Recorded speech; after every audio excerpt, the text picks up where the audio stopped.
Hi there, Pisces. This is Kim here to do a reading, and I've been thinking about what kind of reading do I want to do for Pisces. And I think what we're going to do is open up, of course, to your spirit team, your spirit guides, and your angels. But I'm going to ask specifically an intent to get messages from your future self. If there's any advice or just messages that your future self wants to give you, maybe to let you know about some good things that are coming in,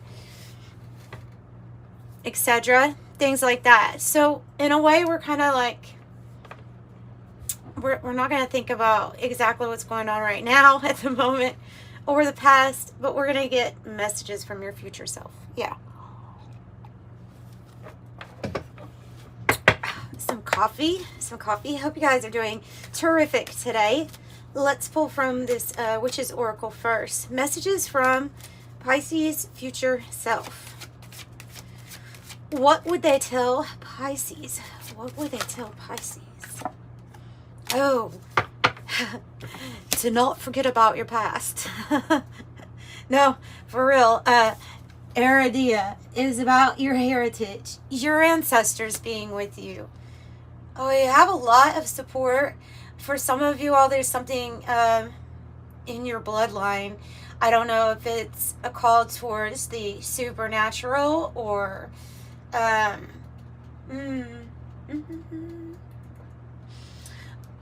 odd or eccentric ways of, not odd, okay, eccentric ways of thinking, maybe like an outside of the box type of heritage.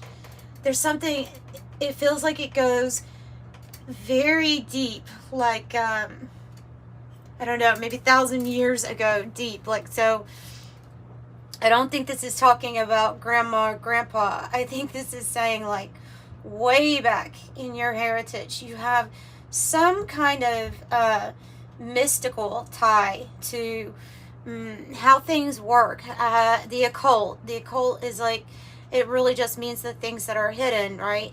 Hidden is what that word means. So hidden knowledge or information. So there's some type of support that they're wanting to tell you that you have currently, that your future self is very aware of this support. And so that's coming out first and foremost. All right. And it's a number 1, self-starter, pioneer. And it could be about pioneering something too. Oh, initiation. The cord, initiation. Ooh. Wow. You know, you guys, I'm picking up on some really,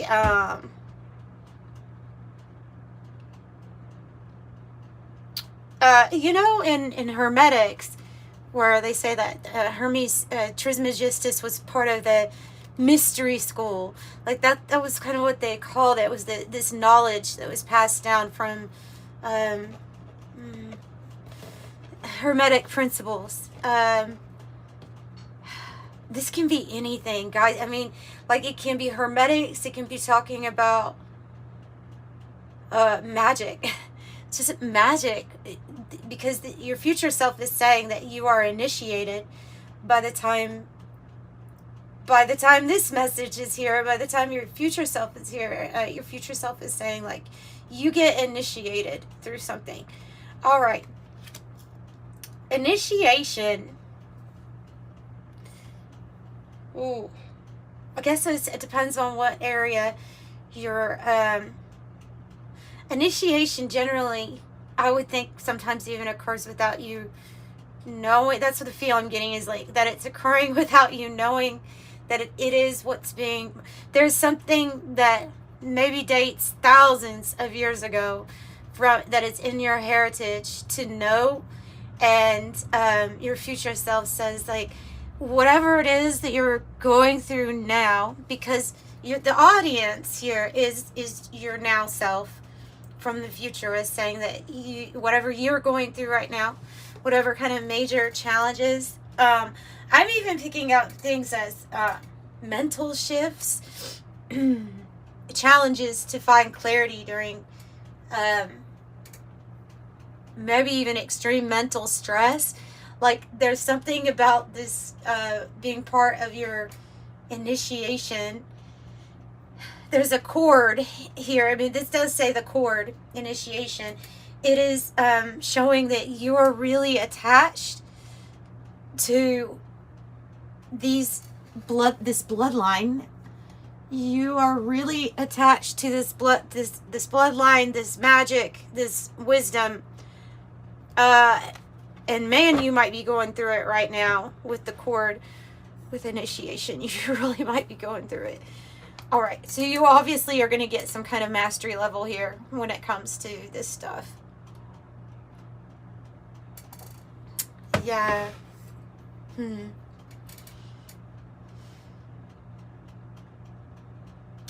Like, okay, I'm hesitating even saying what's going through my head because I don't want it to come off as wrong.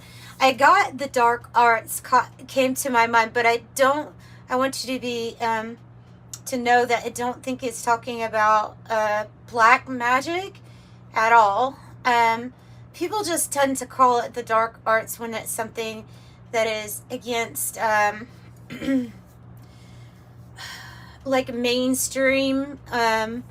You'll have certain religious groups tell you that you're opening portals and inviting really bad things in, but like if you're here, that's it. You do deal with energies, deal with different energies, whether or not you have a portal open or not. You're gonna deal with different energies. I personally don't think that there's anything like dark, but it came to mind as dark arts because there's some sort of persecution maybe in your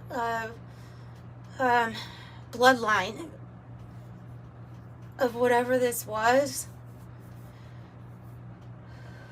Some type of persecution, especially if it was back of being like, I don't know if the words initiate bring anything to your mind. Being an initiate. The word taboo is coming to mind. So these are things that I don't think, I don't feel are inherently bad, but you have a lot of groups in history and even now that are going to say that what they don't understand, if it's not something they understand, then they're going to fear it, right? So I don't know, it's something like that. So big possibility that you are like this chosen one of this cord or this bloodline, this heritage, in order to like complete some sort of initiation that possibly in the very far past was blocked due to persecution and judgment, unfair judgment. What else did the future self say? Retreat. They have retreat, cave.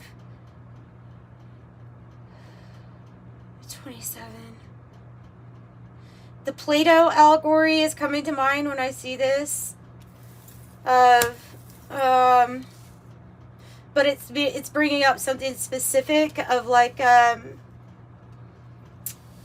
people viewing whatever this type of magic is as viewing it as what they're seeing like shadows in a cave. Like it feels like that's where some of this judgment came from, is not really understanding, just seeing a shadow, not seeing it, the actual thing. That's coming across as that.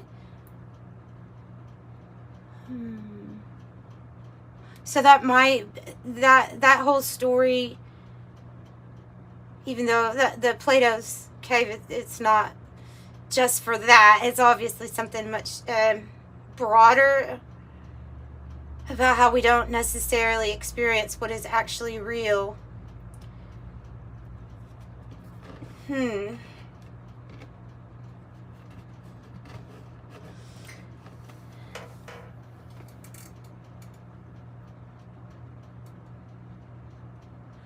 Retreat. I'm gonna get another card. See if it can help me with the retreat. Cone of power, energy. Okay. Okay, so there's something here about gathering your strength, gathering your energy, conserving your energy, making sure you're getting enough rest or the right type of rest. Sometimes we get too much, sometimes it's all scattered and we get off schedule. But there's something here about your power and recharging. I don't know why that came to mind, but the out-of-body experience of if you're trying to do something that, like right now, if you're trying to do something where you either go out of body or you're attempting to do it, make sure you're getting like breaks or rest in between. You hold a lot of power here.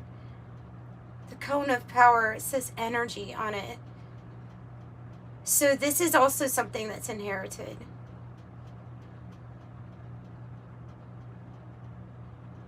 Let me get another one on, I'd still want another one on the cave.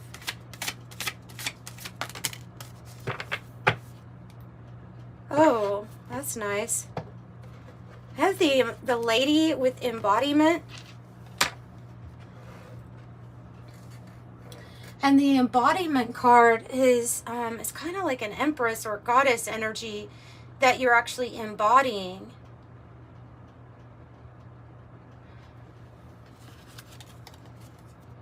The silver bow, love. The silver bow, love. And 33, the horned god, life force. You have that, and you have the energy and embodiment. It's a really powerful reading. There's something about these gifts, these abilities. Like the cone is the reason, like that shape, you know, is for channeling energy in a specific spot. And if the cone was like, or if you had a hat on, for example, you'd be channeling it straight to your head. There's something about this energy being directed to a certain point to get to you. And it probably is from your ancestors. The horned god is, you know, that is a term that's actually kind of recent. The last time I looked that up, there's a person, I think the name is Margaret, the person that coined that term. It was in the 1900s. This isn't something that's like Egyptian. It's like, it's early. Like it was more recent than we would think. But it's really just a symbolism of somebody that has reign over the physical manifestations here on the material world, or yeah, the material plane.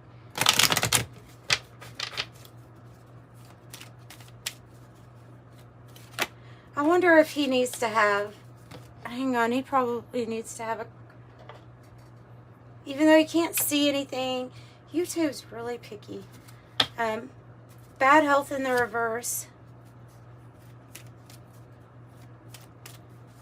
I think this cave here is something about getting better, that health-wise you get better. Finances, they get better. There's that judgment.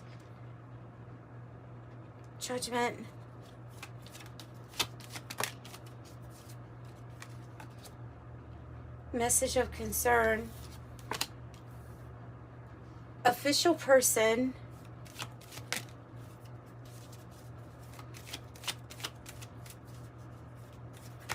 So when I think of the cave, I don't know why I'm so stuck on it. I think it's important for you because I'm stuck on it right now.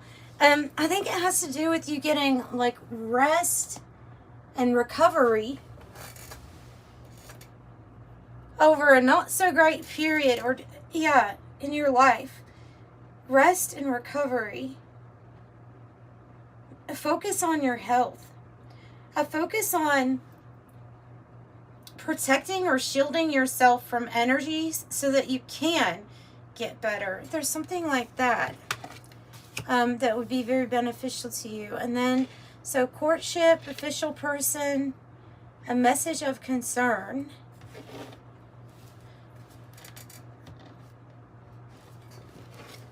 Maybe one more for over here. Courtship is when somebody's obviously wanting to get to know you. Official person.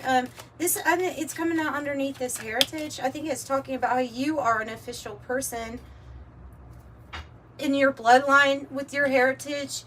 You are an official person. You are meant to carry down the line some sort of power, some sort of energy. There's something about this message that's going to help you overcome despair. So they're telling you to, because what's interesting is at the bad health card, I have a person with like they have a paper in their hand and they're looking at it, the nurse does. And then this message of concern, that this person also has a paper they're looking in their hand. So there's some kind of good news here in regards to overcoming a situation where you feel like you are suffering or in despair. And it could be worry, it can be worry over finances or a job situation that you recover from. Make sure you're, as cheesy as it sounds, centered in love. You are literally the embodiment here of the Empress energy. Let's see what else we get. And there's a pathway here. Your life force is very important. So this rest, this recovery is really important. Let's see. It's really getting a message of overcoming here. And with this judication, I think it's just saying that there's a lot of judgment in the past. A lot of judgment in the past that you're, in a way, it's like you're freeing everything that's attached to the cord in a quantum way. Everything that is entangled with you from your heritage. And that's really interesting. I don't know. I wonder if this is the person that wants to get to know you. This is like, it could be a powerful friend, or it could be a powerful ally, or just somebody that either wants to work with you or really get to know you. Tell me about the message from the future self. What are they wanting to say? The 10 of Wands. Yeah, the 10 of Wands in the reverse. That everything that you feel that is really heavy right now will be lifted. You will not be, it's like looking at this period as like the initiation. The one that they picked that could handle this, and that would be you.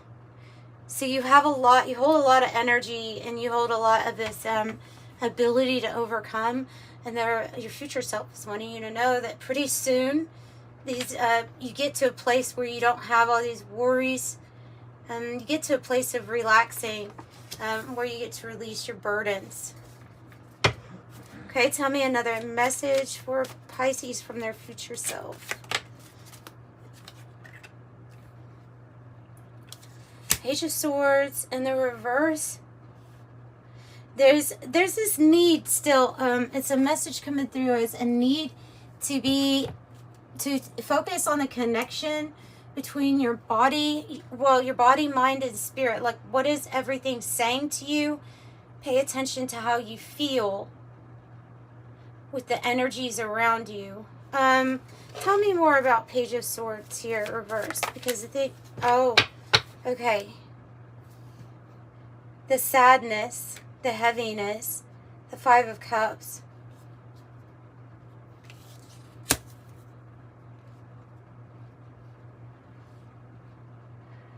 This is the heaviness that will be lifted. This is the despair that will be lifted. Pay attention to how you are feeling. Are you carrying too much from the past into the present? As far as heavy emotions, is it time to let go or release some of this?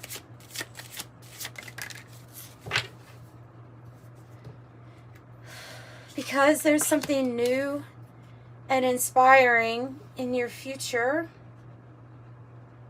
Energetically, we'll need a space to go.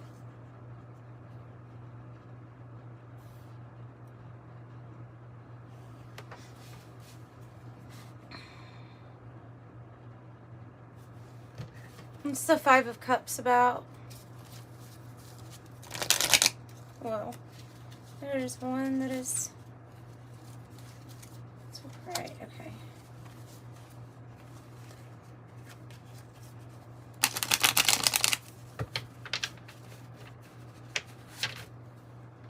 What is the Five of Cups about?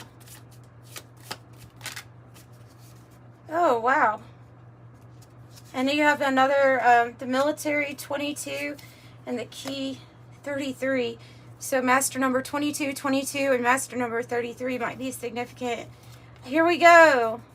The new you. This is the, okay, so this always represents the new you in my readings, the Siren 2.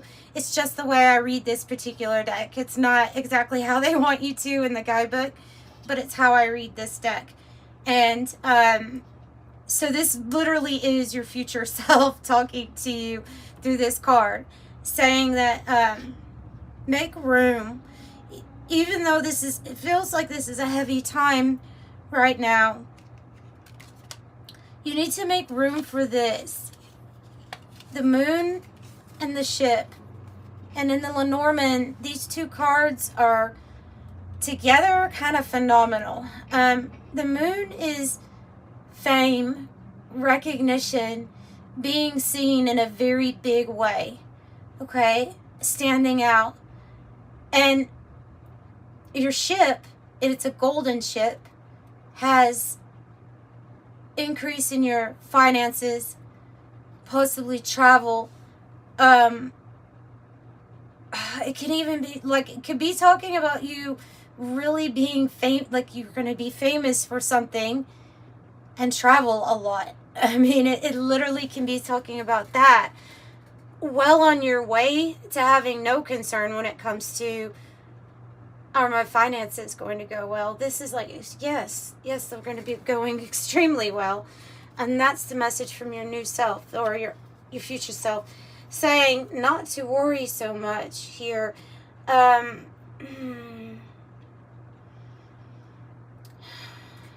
want to get more, I mean, because this is great. This is great. And this person obviously holds a key, okay? Somebody that's going to enter your life. It's kind of, look at this person has his eye on the new you. So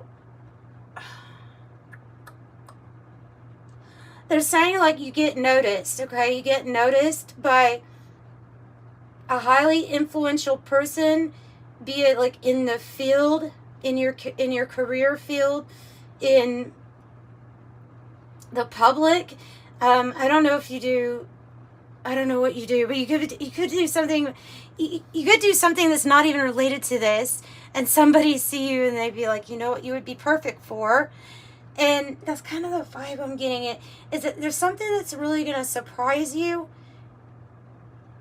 like a surprising key. Something very, because I think it's related to this Ace of Wands, where it's brand new, passionate, inspiration, romance, work, something like that.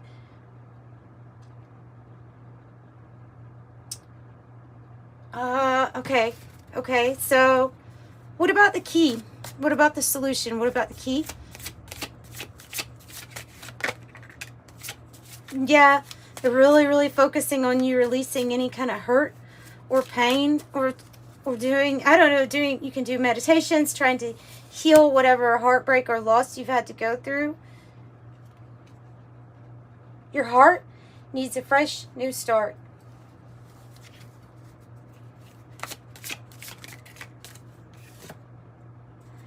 Page of Cups. I think it's in the reverse though, because I think that it's your future self trying to tell you that there's something really big and beautiful coming in. Yeah, the Lovers and the Ace of Cups. Let's just cover them up like that. But it's the Lovers and the Ace of Cups. Man, I'm really going to have to edit my cards. They're saying that you're going to get to a point, oh wow, and change the Knight of Swords, where you're really sad and feel defeated, where you're really wondering what's true, what's not, and how much you're feeling. It feels very heavy, but you are going to pull out of it. You will have your burdens relieved.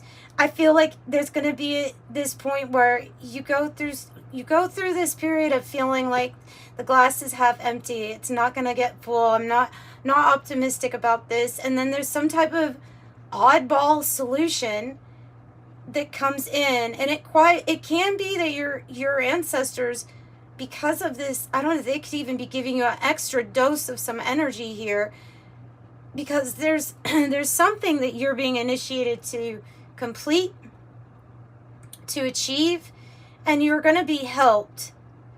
And it looks like you're going to be helped at the moment when you feel most defeated or downtrodden. You know, I have the Knight of Swords is bringing in fast change.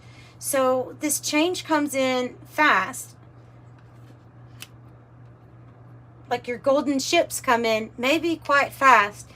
You have two aces, the Ace of Wands and the Ace of Cups. So this is like a brand new, very emotional and passionate beginning, opportunity.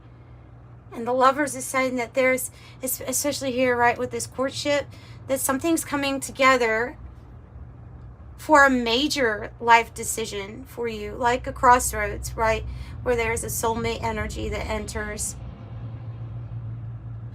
And it has a lot to do with something that you're gonna achieve here in the material realm too. So that's what I'm seeing for you guys. That's what I'm seeing. Let's pull an angel number message for you. And I'm gonna wrap this up here. It's a good reading. It was interesting. Yeah. Some good things. The pathway are these aces. There's definitely somebody involved with this though, with the key and all this master number 22 about building. Okay, 30 says you're an imaginative person and you have a way of uplifting others. 30, I'm imaginative. 24, I'm generous. Talks about your big heart and that you're wanting to nurture, provide, and protect everybody. Look, it is your heart, isn't it? And then 18, I'm kind-hearted, open-minded, and kind-hearted. Your ambition is to leave this world better than you found it. Oh, nice. 888, as you focus on all the wonderful things that surround you, you're clearing the path for more positive energy to flow into all areas of your life, creating a place for abundance. I'm abundant. And 222, so it could be new partnerships coming in also with this. Trust the seeds of your thoughts are growing as you are nourishing them with words, feelings, and action. I am balanced. 222. So that's what I have for you, Pisces. I'm sending you love and light. Thank you for joining me. Bye.